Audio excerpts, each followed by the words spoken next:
High school sa kinahitabo, no? Basically na tayo nakita nga medyo siguro design flaw, no? Kaya nakita na to nga medyo na-part dito nga nakita to na wear and tear, no? So nakitaan kuno sa mayor sa Jensan ang kapakyasan sa disenyo sa kisame sa sangguniang panglungsod kun SP maong nahag sa kini. Tungod sa nahitabo, pabor ang mayor sa usa ka independent body nga mao'y musuta sa tibuok Gambalay aron nga masayran kung luwas pa ba kini o dili na. Definitely. Of course, that would be the next move, no? Like I said, depende sa evaluation nga buhaton, no? Depende pod sa unsay direction pod ang tubag sa atong mga contractor nga gikuha nato that time, because basically that's gikuha man gibid man nato na niagi man nagproseso, no. Kahibalawan usab nga luyo sa pagkahagsa sa kisame, na diskubrehang walay occupancy permit o fire safety permit ang SP building nga gikasubo usab sa Vice Mayor.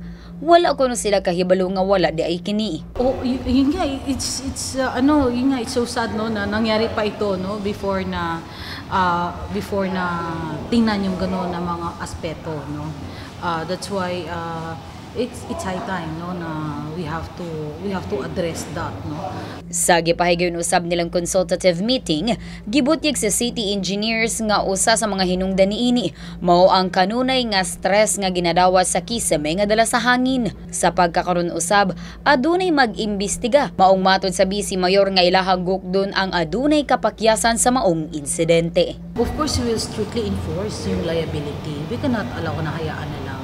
Kung if indeed, no, as a result ng investigation, kung may problema sa contractor, then we will go after the contractor.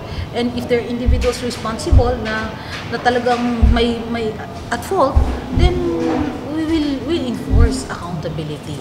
Abby Lorenzo, Brigada News.